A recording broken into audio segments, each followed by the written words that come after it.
Hussain was born, the Messenger ﷺ himself went and he gave the azan in the blessed ear of Imam Hussain. And then his blessed saliva he placed into the mouth of Hazrat Imam Hussain. And before this, before the birth, one of the Sahabiyah came to the Messenger ﷺ and said, I saw a dream.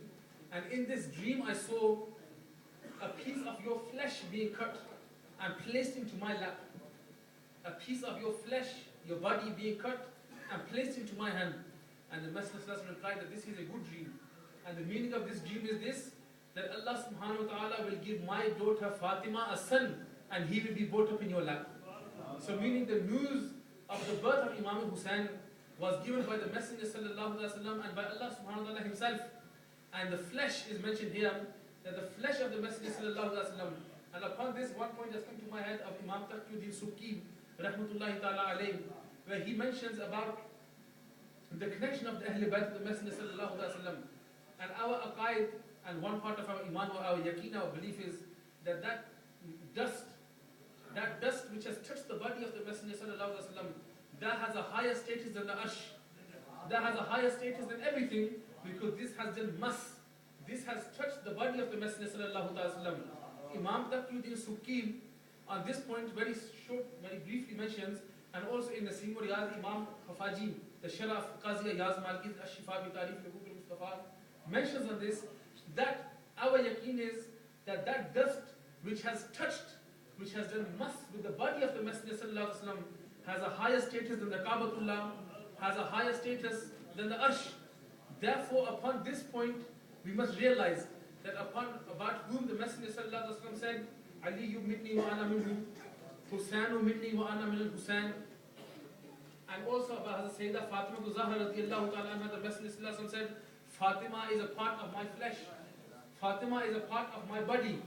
And those people, those Ahl Bayt who have been given this status, when the dust has touched the body, the dust has only touched the body and has received this status.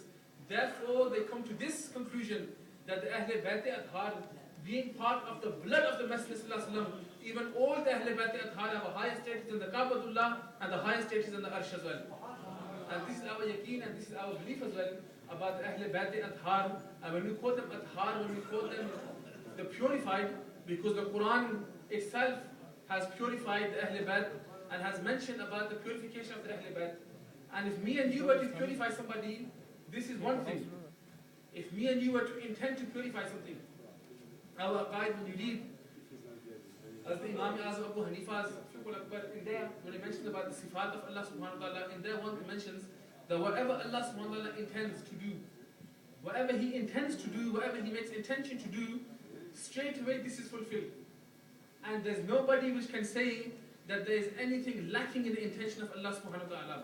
And whatever Allah subhanahu wa ta'ala intends to do, this becomes complete in the best and most best possible way.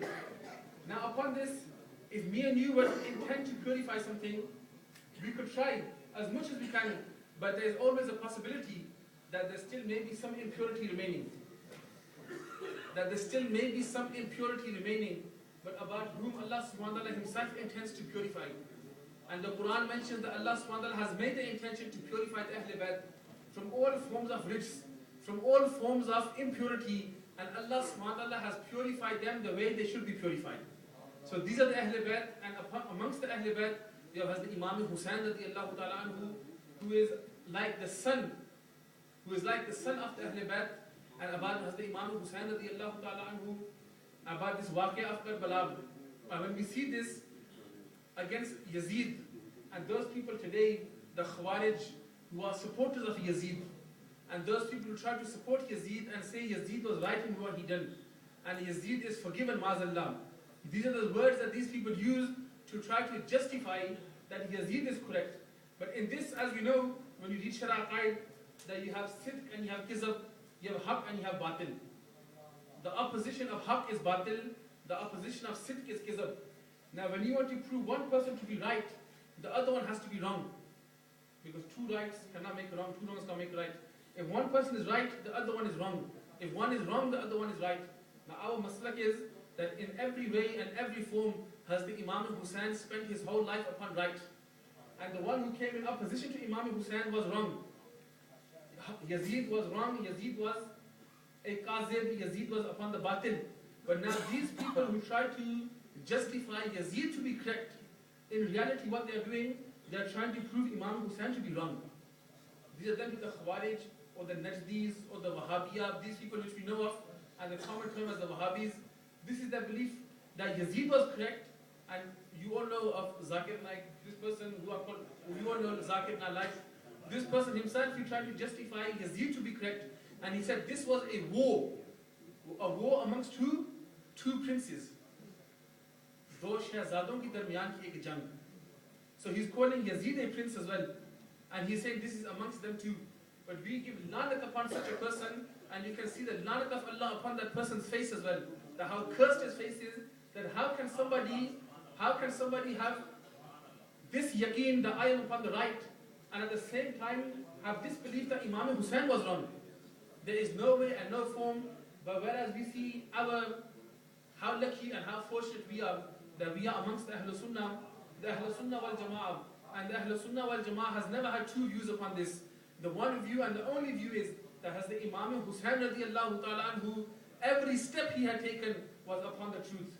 And like I mentioned, as the Khwaja Gharib Nawaz, he said, Sardad Nadad Dast Dad Daste Yazid. That as the Imam Hussain gave his head, not only his head, he gave the heads of his family members, of his sons, of his children, of his so many people of his family. Their heads were given in sacrifice, but he did not accept. The wrong was wrong and right was right. And that's why till today, when you see Hazrat Ubaidullah Harar, he mentions quickly that when I travel amongst the countries of the subcontinent and amongst the East, and I went to every country to try to find somebody who was from the family of Yazid. Who was from the family of Yazid. As Ubaidullah Harar فرماتے ہیں کہ میں نے یعنی سفر کیا اور سفر یعنی کہ سفر کے دوران میں نے یہ کوشش کی کہ میں کوئی ایسا شخص ڈھونڈوں کہ یعنی جو یہ کہے کہ میں یزید کی اولاد سے ہوں.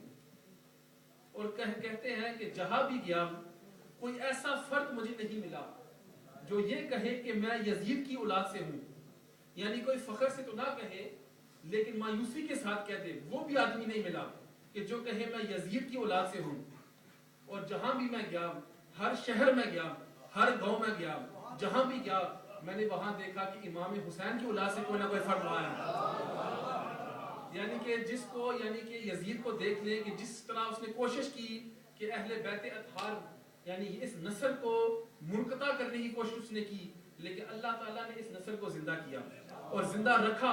اور آج بھی آپ دیکھ لیں کہ ہمارے سرپرست بھی وہ بھی حضرت امام حسین کی اولاد سے ہیں, اور وہی خون آج ان کے رگوں میں بھی چل رہا ہے. حضرت قبلہ پیر سید عرفان شاہ صاحب یعنی کہ اسی طرح آج وہی درس دے رہے ہیں. تو یعنی خوبصورتی کی بات یہ ہوتی ہے کہ جب کوئی عام یعنی آدمی حضرت امام حسین کی شان سنائے تو ہمیشہ وہی بات تو خوبصورت ہوتی ہے, خوبصورتی والی بات ہوتی ہے, اور جو بھی الفاظ اس کی زبان سے نکلے خوبصورت ہوتے ہیں. لیکن جب کوئی سید حضرت امام حسین کی شان بیان کرے تو اس کا ایک الگ ہی رنگ ہوتا ہے. اور جس رنگ اور جس محبت کے ساتھ حضرت قبلہ شاہ صاحب حضرت امام حسین رضی اللہ تعالیٰ عنہ کے بارے میں بیان فرماتے ہیں, اور آج انہوں نے ہمیں بھی یہی درس دینا ہے, اور کئی سالوں سے اور اپنی پوری زندگی میں ہمیں یہی درس دیا کہ آپ ہمیشہ صحابہ اکرام کا احترام کرنا اور اہل بیت اطہار کا بھی احترام کرنا, اور اس طرح بھی نہ کرنا کہ اس طرح ایک اہل بیت کے ساتھ اس طرح ڈوب جاؤ کہ